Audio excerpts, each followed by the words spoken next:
안녕하세요. 개인 투자자분들의 멘토 프로페서 킹입니다. 자, 토요일 아침 10시 또 저와 함께 힘차게 기관차 출발해 보도록 하겠습니다. 자, 이번 주에는 어떠셨나요? 좀 만만치 않은 한 주를 보냈죠. 다만 이제 제가 계속 누차 지난주 기관차 특히나 해외 쪽에서는 이미 꺾였다라고 이야기를 드렸고, 한국 시장 같은 경우에도 계속 좁은 박스 중에서도 뭐라고 했습니까? 종목들이 훨씬 더 좋지 않다라고 이야기를 드렸죠. 그렇다 보니 지난주에 이야기 드렸던 게임주들도 이탈이 나오면서 컷 나갔어요. 근데 문제는 뭡니까? 그러니까 문제라기보다는 큰 의미 없는 겁니다. 뭐냐면 작게 내가 2~3% 컷을 걸고서 저점을 잡아낼 수 있다라 그러면, 그리고 또다시 어떻게 됩니까? 또다시 그 아래에서 흐름들을 좀 만들어 주고 있죠. 그러니 더 싸게 매수할 수 있는데 내가 굳이 비싸게 사 가지고 버틸 이유가 전혀 없다. 아마 이번 주에도 손실이 좀 나신 분들이 있을 텐데, 저희 카페에 오시게 되면 저희 이벤트도 올려 놨거든요. 사실 저는 좀 반대를 했습니다. 왜냐면 대부분의 분들이 예를 들어서 100만 원을 지불하게 되면 100만 원의 가치라고 생각하고 10만 원을 지불하면 10만 원의 가치라고 생각해요. 근데 제가 이야기 드리는 것들이 비단 그 가격에 맞는 이야기입니까? 예.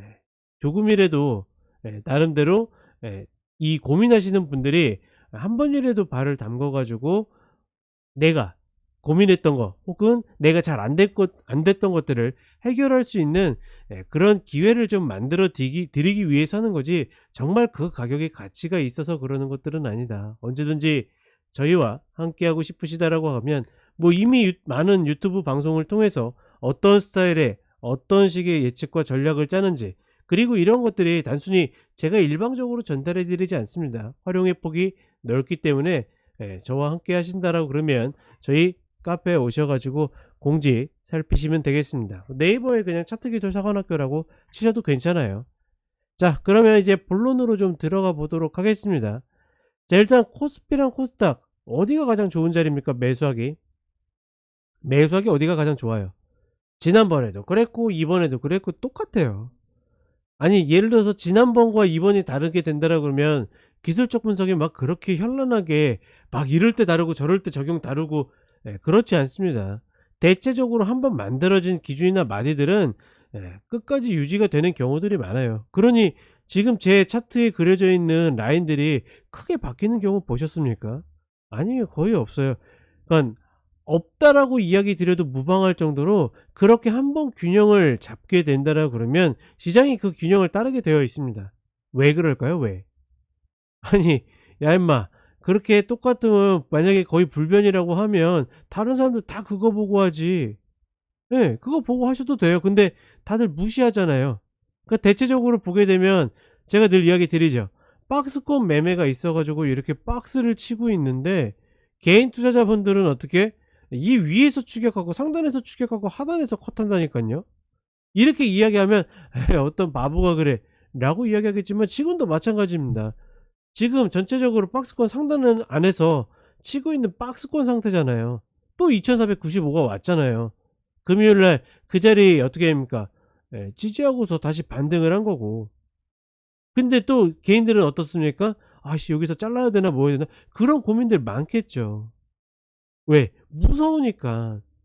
박스권 매매가 쉬워 보이시잖아요. 아니에요. 박스권 매매도 고도의 반복된 사람들만 할 수 있습니다. 왜? 하단에선 무섭고 상단에서는 너무 좋으니까. 제가 종종 그런 표현을 하거든요. 상단에선 호재가 몰리고 하단에선 악재가 몰린다고? 근데 그 악재가 몰리는 상황에서 과감하게 내가 매수를 해야 되는데, 그러니 여기저기 다 들이대시는 분들은 그런 거 못해요. 막 내가 여기도 들어가고 여기도 들어가고 여기도 들어가고 여기도 들어가고 하면 못해요. 근데 철저하게 기다렸다 여기만 들어가시는 분들은 별 생각 없이 무상무념 들어갑니다. 게임주처럼. 아 잘리면 까짓 것 좀 내주지 뭐. 잘 잡으면 여기가 중기 저점일 수도 있는데. 이런 방식으로 가야 되거든요. 근데 대부분 어떻게 됩니까? 이미 이 자리에 와서 제 이야기를 들었을 때는 요 위에서 탄환을 다 소진하거나 아니면 완전 상처가 나 가지고 너덜너덜해졌어. 그랬는데 제가 이야기했는데 컷 한 번 나가잖아요. 그러면 넉다운 되는 겁니다. '아 얘까지 아니야.' 이런 식으로. 맞습니까 그게? 말도 안 되는 이야기인 거죠. 그쵸? 상식적으로 조금만 생각해 봐도 다들 누구나 납득하고 잘할 수 있는데 단지 어떻게 이 기다림을 기다릴 줄 모르기 때문에 예 성급하게 나가는 것뿐이다. 자 어찌 되었거나 지금 예 지수적으로 봤을 때는 코스피 계속 모닝 브리핑 때도 이야기 드렸지만 2495 구간, 이 구간에서는 충분히 시도해 볼 만한 가치가 있고, 다만 좀 고민해 볼 만한 부분은 뭐냐면 '주도주가 뭐지?'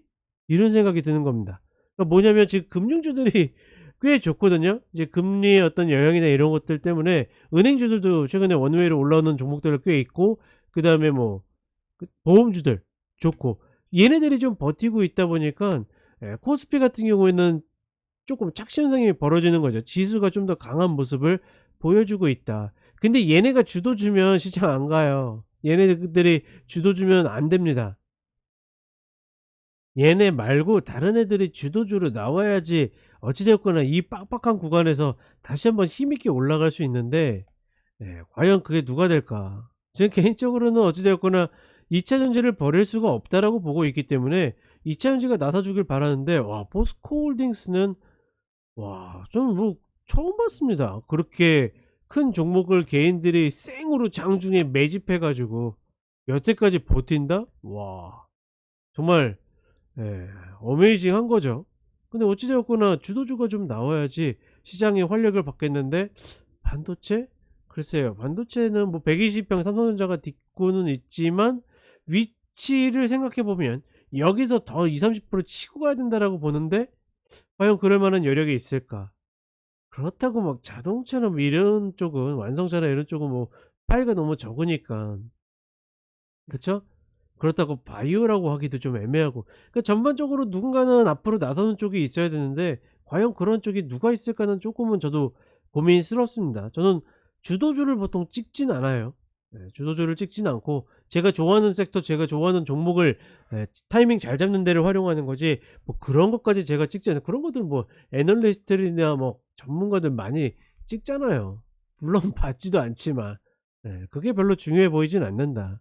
그리고 코스닥 같은 경우에는 아직 829 라인이 미치지 못했지만, 뭐 그러한 가장 큰 이유는 역시나 에코프로 형제가 버티고 있기 때문에. 에코프로는 아직까지 120 평을 닿지 않았죠. 다른 종목들은 닿고 있고, 혹은 밑으로 빠졌다가 다시 올라오고 있고, 그리고 에코프로 BM이 예 이제 또다시 시가총액을 벌리면서 위에 있는데, 어찌 됐거나 얘네들 생각했을 때는 글쎄요 829 라인이 막 닿으려면 다른 종목들이 좀 더 쑥대밭이 돼야 되는데, 다른 종목들도 나름의 위치들을 좀 예 잡고 있어 가지고 뭐 그렇게 나빠 보이진 않는다. 결론적으로 금요일 날 만든 저점이 그렇게 나쁜 저점이 아니거든요. 그리고 저는 원래 이것보다 더 강하게 치고 올라와야 된다라고 봤는데, 생각보다 치고 올라오지 못한 것은 예 주도주가 없다 보니까 수급을 불러들일 만한 요인이 없었다라는 거.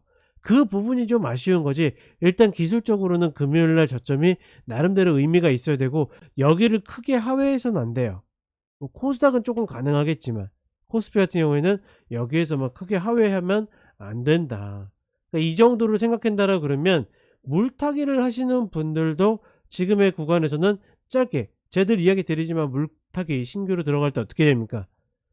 무조건 컷이 있어야 됩니다. 물타기에 컷이 없으면 말 그대로 10번 잘해도 한 번 넘어질 때 세게 넘어져 버려요. 특히나 코로나처럼 그런 이레귤러가 터질 때.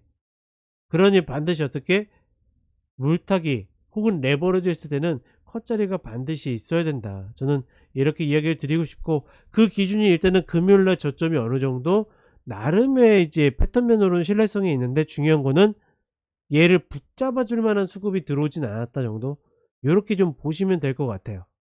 그러면 우리가 지수적으로는 좀 명확한 흐름들이 있겠죠. 그리고 밑에 종목들은 별거 아닙니다. 8월 2 일부터 우리 시장이 꺾였거든요. 그 꺾이는 과정에서 개인 투자자분들이 가장 많이 매수한 종목들인데, 최근에 언급 많이 했던 종목들, 뭐 예를 들어서 BM이 1 위인데, BM 같은 경우에는 워낙 많이 이야기했으니까 이야기를 좀 덜한 종목들 위주로 이야기를 드렸습니다. 자 일단 이야기보다 차트를 좀 보면서 이야기를 해 볼게요. 그리고 내일 저희 저녁 9시에 라이브 있습니다. 내일 주제는 추석 연휴 홀딩해서 넘어갈 것인가 말 것인가예요. 그거 이해하시면 되겠고, 연휴이기 때문에 예 연휴 마지막 날 9시에 또다시 라이브 있다라는 거 참고하시면 되겠습니다. 자 그리고 저희 카페 꼭 놀러 오세요. 특히나 기관차 계속 보시는 분들은 굳이 막 저기 와 가지고 저런 거 한번 안 보려고 하지 마시고, 예, 말 그대로 여러분들이 이번 주에 손해 본 거에 10분의 1, 100분의 1 밖에 안 됩니다. 그 정도도 말 그대로 월에 투자 못 한다라고 그러면, 예, 접어야죠. 저는 일단 그렇게 생각합니다. 예, 그래서 저를 좀 파이가 오히려 크신 분들은 저를 보험용으로 생각하시는 분들이 있으세요. 왜? 어찌 되었거나 꺾이는 건 기가 막히게 아니까. 안 좋은 건 기가 막히게 아니까, 예, 말 그대로 제가 사라는 거는, 예, 그거는 사든지 말든지 별로 본인들 마음인 거고, 대신 매도하라, 조심해라, 비중 조절해라 할 때는 기가 막히게 하는 거죠. 말 그대로 진짜 매월 보험료 내고 있다가 위험할 때 피할 수 있는, 예, 그런 식으로 활용하시는 분들도 있다. 자, 일단 코스피 먼저 보게 되면 기본적으로 코스피가 지금 하락하는 이유는 요 쌍봉 때문이죠. 이 쌍봉 맞고 깨지면서부터 일단은 하락이 시작되었고, 제가 보는 관점에서는 올해의 고점은 넘기기 어렵다라고 제가 일단은 그렇게 진단을 했습니다. 코스닥은 가능한데 코스피는 어렵다. 그러니 이때 당시에도 요거 매수 이야기 드렸죠. 이거는 제가 카페에도 공개 전략에도 써드렸던 거고, 그 다음에 여기서도 요거 매도봉 나왔는데 이날 뭐라고 했습니까? 시초 매수, 모닝브리핑 때 이야기 드렸죠. 그리고 이때 지난 주말이었죠. 올라왔는데 고점을 돌파한다 잘 모르겠고, 올라와봤자 여기가 아닐까. 그러니 따라가긴 좀 어렵다. 매수 좋은 자리는 변하지 않았다. 2495 아래다. 그런데 어떻게 됩니까? 다시 그냥 밑으로 내려온 거죠. 그러니 그 자리가 내려왔기 때문에 오늘 이 자리에서 저절로 양봉이 나온 겁니다. 아니 도대체 그러면 그런 숫자 노름, 그런 확률 노름, 통계 노름이 왜 통합니까? 우리 시장에서 라고 이야기를 누군가가 질문 주신다라고 그러면, 이거는 정말 고전이거든요. 제가 예전에 제가 왜 기술적 분석을 선택했는지에 대해서 이야기를 드리면서 이 기초 기본을 이야기 드렸는데, 다른 거 없습니다. 우리 시장에 갑자기 특출난 돈 많은 애가 나타나 가지고 막 뭔가 하지 않아요. 기존에 놀았던 애들이 계속 똑같이 놉니다. 그 나물에 그 밥이라는 거예요. 그러면 걔네들이 똑같은 방식으로 똑같이 매매하고 있는데 트렌드가 바뀝니까? 우리 시장이 박스권을 돌파해 가지고 막 투자자 관점으로 시장으로 바뀔 것 같아요? 안 바뀐다니깐요. 아니 지금도 돈 잘 벌고 있는데 굳이 뭐 하라. 그러니까 계속 같은 방식을 쓰니까 어떻게 됩니까? 같은 패턴에 계속 똑같이 걸려드는 겁니다. 그러니 단기적으로는 어떻게 됩니까? 매수 매도가 알 수 있는 거죠. 그러니 예를 들어서 금요일 같은 경우, 어제 같은 경우에는 장 시작하고 나서 초반에는 매수에 대한 이야기 안 했어요. 왜? 첫 번째로는 2495가 갭으로 깨졌기 때문에, 두 번째는 원래 제가 예상했던 거는 시가 저가 패턴이었는데 시가 저가 패턴이 나올 뻔하다가 한 15분 만에 다시 깨는 모습을 보여줘 가지고 일단 스테이였습니다. 근데 10시 지나자마자부터 이거 저점 패턴일 가능성이 높다. 매수 누렸으면 해도 되고, 이제 뭐 어떤 종목들 보고 있으면 해도 된다. 딱 그렇게 판명이 나는 거죠. 우리 시장 최근에 우리 시장은 아침에 그렇게 패턴이나 이런 것들을 읽히는 거에 거의 뭐 100%에 가깝습니다. 문제는 뭐냐면 그 다음날 패턴을 알기가 어려운 것 뿐이지 당일에는 별로 어렵지 않다. 종목들도 마찬가지고. 어찌되었거나 그러니 코스피 같은 경우에 어떻게 지금 이 자리를 크게 하회하기도 어려워요. 설마 미국 시장이 크게 무너진다 하더라도 제가 봤을 때는, 물론 그러면 뭐 우장창 무너지겠지만 지금 상황으로는 여기를 벗어나기 만만치 않습니다. 그러면 말 그대로 잘해야 이 박스권이라는 거 요 안에서 논다라는 거예요. 이 200포인트 안에서 아웅다웅 막 자기네들끼리 논다라는 거예요. 그러니 올해 시장 계속 박스권으로 봤는데 큰 박스에서 어떻게 됩니까? 상단에 작은 박스로 바뀌어 있는 것 뿐이지 장의 색깔이나 특성이나 뭐 성질은 변하지 않는다. 그러니 어떻게 됩니까? 막말로 주도주가 그래서 안 나오는 겁니다. 누군가가 바톤 터치를 해야 되는데 2차전지는 조정을 충분히 받았는데 이 가운데서도 주도주가 나오지 않으면 결국 또 뭐가로 가겠습니까? 또 2차전지로 가겠죠.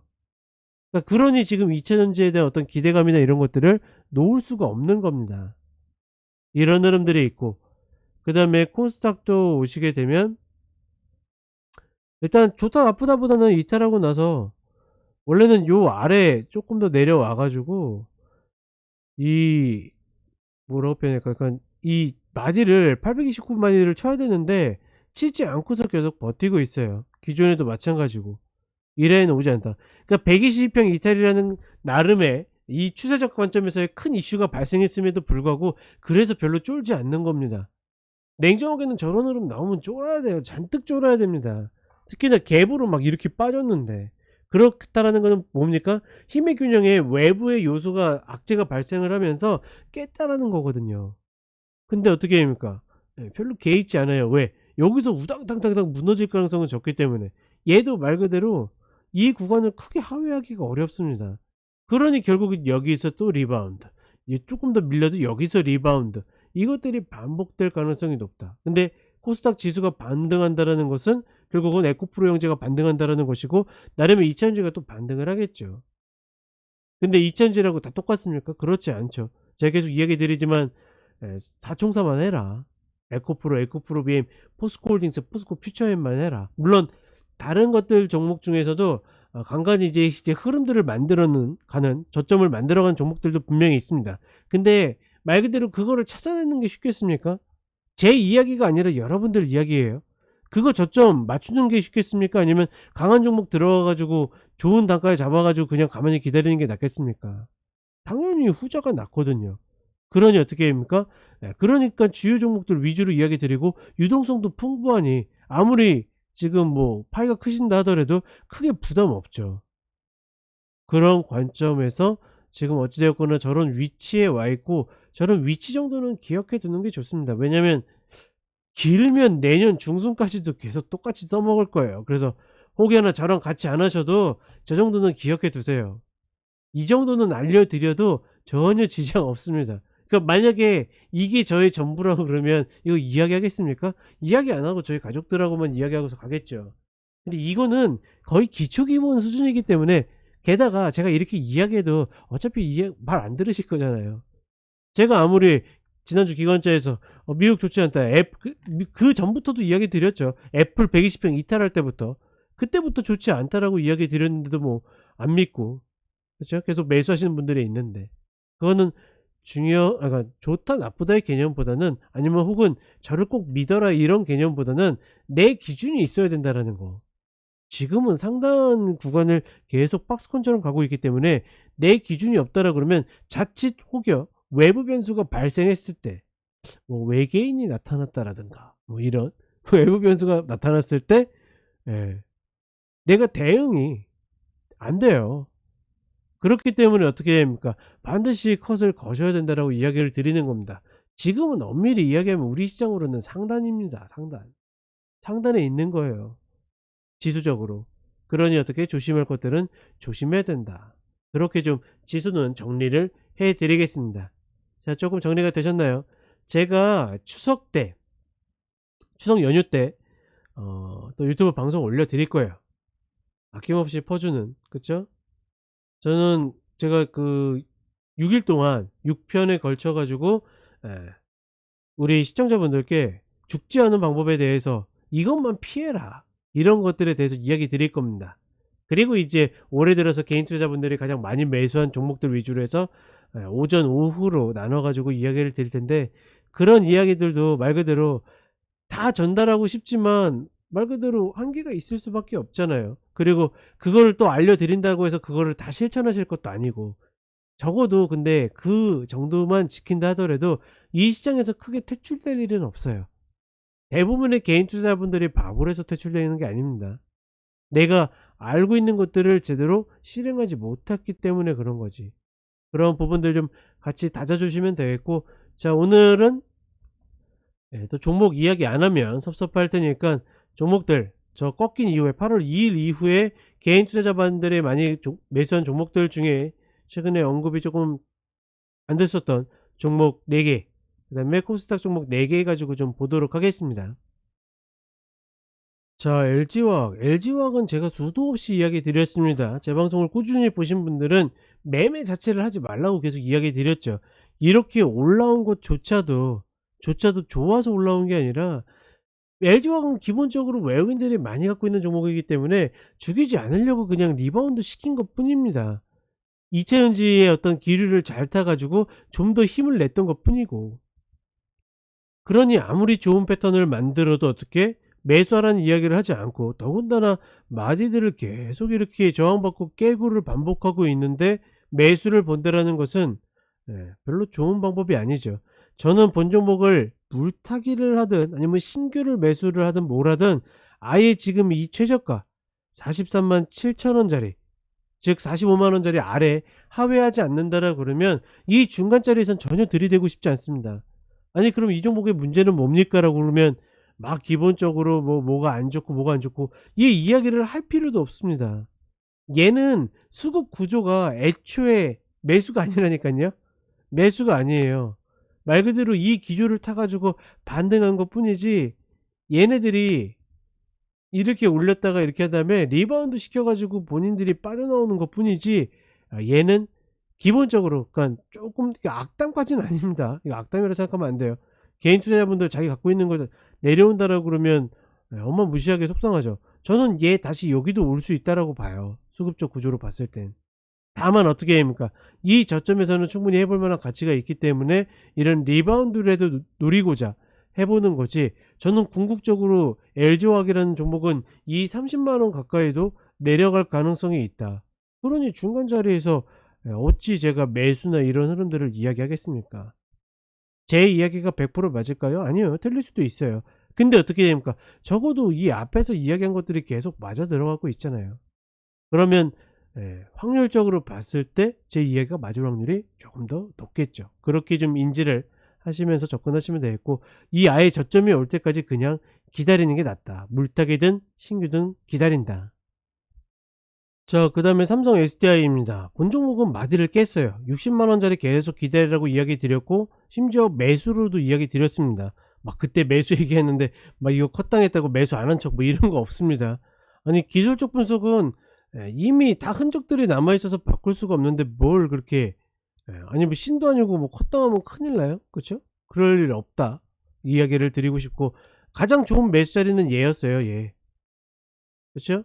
이날 한번 타고서 깼다가 다시 올라탔기 때문에 정확하게 단가로 따지면 이때 이야기 드렸던 것 같은데, 단가로 따지면 60만원짜리 초반 매수해 가지고 이날 저점 컷입니다. 59만 2천원. 그러면 60만원 초반 매수해서 한 만원 정도 혹은 만원보다 조금 더 내주는데 막 크게 지장 있는 분 없으시잖아요, 그쵸? 얘 깨지면서 컷당했고, 컷당하면 다시 올라타면 매수해야 되는데 못 올라탔어요. 그리고 나서 하락하다가 다시 올라탔는데 첫 자리는 어떻게 합니까? 패스. 첫 자리 패스. 마디 깨져서 마디 밑에 있는데 무슨 첫 자리를 왜 들어갑니까?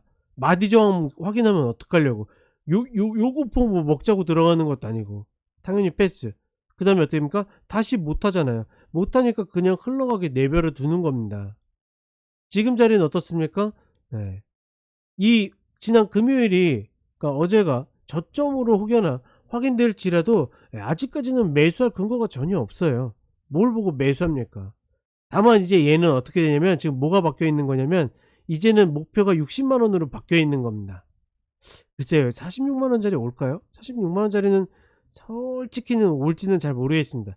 이 자리는 모르겠는데 50만원 요 초반 자리는 한번 다시 한번 시도를 해볼 만한 가치가 있다. 다만 떨어지는 칼날을 잡는 게 아니라 어떻게 여기에서 추세 전환을 만들거나 단기 쌍바닥 흐름을 만들 때 그때 들어가야 된다는 거. 그러면 말 그대로 여기 아니면 여기가 되겠죠. 그러면 여기에서 찔끔 잘라내고 어떻게 한 만원 정도 잘라내고 내가 최소한 7만원 10만원을 더 싸게 살 수 있는데 컷 안 하실 분 계십니까? 네, 그럴 분 없다. 자, 그 다음에 LG전자입니다. LG전자를 큰 그림으로 본 이유 중에 하나는 뭐냐면 얘는 뭐 역회전 시도도 너무 예쁘게 잘 만들고 올라왔거든요. 요 자리에선 못 왔는데 그 이후에 됐고, 그 다음에 쌍봉 패턴을 만들면서 사실은 요 자리가 디딜 줄 알았어요. 근데 문제는 뭐였냐면 얘는 떨어질 때 너무 과격하게 떨어졌습니다. 즉 뭐냐면 얘로만 당겨 볼게요. 이 어깨 자리를 딛기를 바랬는데 문제는 이봉이 너무 안 좋았어요. 보통 120평을, 그러니까 이 나름의 수급을 갖고 올라온 종목들의 첫 120평 제가 받아준다고 이야기 드리잖아요. 얘는 그거를 딛자마자 바로 깨버렸기 때문에 별로 좋은 패턴 아닙니다. 그리고 나서 어떻게 됩니까? 다시 올라오는데 이 바디 저항으로 못 올라오고 있죠. 그러면 살짝 얘가 다이아몬드 패턴? 다이아몬드 패턴이라고 보는 건 좀 어거지입니다. 다이아몬드 패턴이라고 볼 수는 없고, 다만 어찌 됐거나 이 자리를 올라서지 못하고 있기 때문에 예, 제가 봤을 때는 아예 이 자리를 보수적으로 기다리든가 아니면 요거 쌍바닥 자리는 정도는 해 볼 만해요. 왜냐하면 다시 이 자리를 또 확인하러 올 가능성이 농후하기 때문에 요런 것 뭐 쌍바닥 정도는 해볼 만합니다. 그리고 만약에 시세가 도와준다라 그러면 120평이나 혹은 12만 원대 올라오겠죠. 다만 좀 생각해 보면 지금 나름대로의 좋은 단가들을 가리키는 종목들이 많아서 굳이 어려운 LG전자를 좀 해야 될 이유가 있을까? 그럼 보통 저렇게 역히든 숄더로 패턴은 올라오면 헤드앤숄더로 다시 맞고 떨어지는 경우들이 있어서 저도 이렇게 봤었거든요. 근데 여기까지 먼저 깨졌다라는 것은 매도 힘이 강한 거기 때문에 굳이 매수 플레이 입장에서는 열심히 본 종목을 들이댈 필요가 있을까? 근데 이제 본 종목 물려 가지고 이도저도 못 하시는 분들은 그런 분들은 뭐 여기서 물타기 한번 더블업 시도해 봐야 되겠죠. 뭐 그 정도다. 자, 그다음에 삼성바이오로직스입니다. 최근에 중소형주 바이오주들은 굉장히 좋은 종목들 많았습니다. 수급도 나름 돌고 있고, 다만 이번에 하락하면서 잘 버티다가 막바지에 이제 힘이 좀 풀리는 바람에 좀 밀리는 모습들을 보여주고 있는데, 대형주는 별로 좋지 않아요. 대표적으로 셀트리온 형제 절대 매수 이야기하지 않고 있죠. 지금 흐름에서는 이 저점 정도로 기준 잡고서 이 저점도 저는 떨어지는 칼날은 썩 그렇게 받고 싶지는 않거든요. 요 70만원 전후 혹은 이 밑에서 추세 전환 나오면 다시 한번 77만 5천원을 목표로 해본다 정도이지, 저거를 떨어지는 칼날을 잡아가지고 컷 걸고 매수한다? 뭐 도전하실 분들은 해보시면 되겠지만 저는 그렇게까지는 해보고 싶지 않습니다. 왜냐면 전체적으로 대형주들이 무너지는 흐름들이, 그러니까 바이오 대형주들이 무너지는 흐름이 조금 더 명확하기 때문에 지금 떨어지는 칼날을 굳이 잡고 싶지는 않다. 다만 이 구간에서 추세 전환하는 것들은 충분히 시도해 볼 만한 가치가 있다. 자, 그 다음에 파도입니다. 파도 같은 경우에는 글쎄요, 그냥 본 종목이 좋다 나쁘다의 개념보다는 일단은 이런 어깨 자리를 이제 당신이 지지하고 있잖아요. 이것까지 지지하고 있으면 박스, 쉽게 얘기하면 잘해야 박스. 지금 이 쌍봉의 패턴으로 봤을 때는 만만치 않다 정도, 다시 추가적으로 한 3만원 초반까지도 빠질 수 있다 정도, 요렇게 좀 인지를 하시면 될 것 같고, 근데 문제는 뭐냐면 제가 늘 이야기 드리죠. 기술적 분석이라는 거는 힘의 균형이 누적돼서 통계와 패턴으로 나와야 되는데, 얘는 뭐 신규 상장 종목이다 보니까, 다만 이제 여기가 어떻게 보면 물리신 분들이든 신규를 노리신 분들이든 뭐든 해볼 만한 마지막 자리 중에 하나다. 여기 아니면 여기 내려오면 다시 시도를 해야 되기 때문에, 말 그대로 노리시는 분들은 지금 자리 충분히 해볼 만한 가치는 있다 정도, 뭐그 정도로만 인지하시고 접근을 하시면 좋겠다. 자, 그 다음에 LNF입니다. LNF는 2차전지라고 이야기하기도 좀 민망하죠. 그 시세의 흐름을 보게 되면 다시 출발점으로 내려왔기 때문에, 그래서 제가 16만 8,700원에 대한 이야기를 한 거고, 뭐 그 아래도 분명히 기준들은 있습니다. 다만 어찌되었거나 큰 틀에서 18만원짜리 아래에서 혹은 이 구간부터 내가 이 저점 이것들을 찾아가는 거는 충분히 해볼 만한 가치가 있지 않겠는가. 그러니까 물론 여러 가지 뭐 악재나 좋지 않은 이야기들도 분명히 있는데, 그럼에도 불구하고 그런 것들이 반영된 가격이 지금의 가격이 아닐까. 그러면 18만 원짜리 아래에서는 글쎄요, 저는 매집해서 가져가기보다는 이 아래에서 그냥 단통 추세 전환이 나오게 되면 그때 매수하는 게 가장 좋다라고 보고 있거든요. 그리고 어떤 패턴적으로 봤을 때 뭐 완벽하진 않지만 나름의 하락적인 패턴도 가파르게 이루어져 있고 1파, 2파잖아. 그러다 보니까 뭐 이렇게 패턴적으로는 완벽하진 않은데, 어찌되었거나 이런 것들 봤을 때 18만 원짜리 아래에서 매수를 하는 거는 괜찮다고 보고 있고, 다만 매집보다는 단통 컷을 걸고 들어가시는 게 조금 더 나을 것이다. 일단 그렇게 판단을 해 봅니다. 자, 그 다음에 지노믹트리입니다. 지노믹트리는 제가 9월 초에 기억하기로 아마 그 60초 코멘터리에서도 5시에 쇼츠 맨날 올라오죠. 거기에서도 제가 매도 비중 조절 관점 이야기 드렸는데, 제가 늘 이야기 드리죠. 제가 비중 조절이라고 하면 뭡니까? 매도에 사실상 가까운 거다. 더군다나 마지를 계속 못하고 저렇게 깨고 있는데 내가 미련을 갖는 것은 그다지 좋은 방법은 아니다라고 보고 있고, 오늘 비록 밑꼬리를 길게 달았으나 오늘 몇 프로까지 빠졌었죠? 거의 10%까지 빠졌다가 올라왔네요. 이런 흐름들을 보여줬지만 어찌되었거나 중요한 거는 이 구간보다는 어찌됐거나 좋은 단가는 이전 고점에 있는 18,000원짜리 120평 조금 더 올라오면 딱 좋겠네요. 그러면 여기 보면 여기서부터 어디까지 양훈 하단까지의 리바운드를 노리고 매수를 들어가는 거는 가능하다. 이 위에서의 오늘 막 밑꼬리 양봉 달았다고 막 추격하고 이러는 것들은 썩 그렇게 땡기진 않습니다. 지금 갖고 계신 분들은 목표는 또다시 26,000원이 되겠고, 신규는 어찌됐건 여기 저는 물타기를 한다 하더라도 요 구간 18,000원 구간까지 기다리는 것이 맞다, 이렇게 봅니다. 자, 그 다음에 마지막으로 포스코 DX입니다. 본 종목도 지금 보시게 되면 얘 전고 기준 축으로 해가지고 이런 식으로 다이아몬드 패턴이 만들어질 것 같거든요. 그러니 45,000원 구간이 굉장히 중요하다고 보고 있고, 다만 이제 이런 자리 치고서 20평 저항을 맞는지, 뭐 그러니까 긍정적으로 보는 겁니다. 이것조차도 매수적으로 보시는 분들은 적어도 이런 패턴이 좀 나와야 되고, 얘도 조금 의심스러운 거는 금양처럼 지나치게 강합니다. 지나치게 강해요. 그렇다 보니까 누군가가 매집해서 안 쥐고, 그러니까 쥐고 놓지 않고 있나라는 생각이 좀 드는데, 그거와 무관하게 저 자리를 지키느냐 마느냐는 굉장히 중요하고, 45,000원 자리가 깨진다라 그러면 결국은 122평 밟는 수순이 될 것이다. 그럼 별거 없겠죠. 저 45,000원 구간에서 추세 전환 나오면 시도를 하면 되는 거고, 아니면 만다라는 관점으로 보시면 될 것 같습니다. 자, 오늘도 별 얘기 안 했는데 벌써 30분이 지났죠. 그만큼 재밌는 이야기예요. 제가 늘 이야기 드리지만 차트에 대한 이야기를 풀어가자고 그러면 몇 날 며칠 뭐 시간을 아무리 많이 준다고 해도 부족합니다. 더군다나 차트는 매일매일 또 생성이 되잖아요. 장이 열리는 이상 계속 생성이 되기 때문에 내가 갖고 있는 어떤 전략이나 원칙, 이런 것들만 잘 만들어진다라 그러면 이런 새로운 시세들 잘 적응하고 잘 대처해 나갈 것이라 믿어 의심치 않습니다.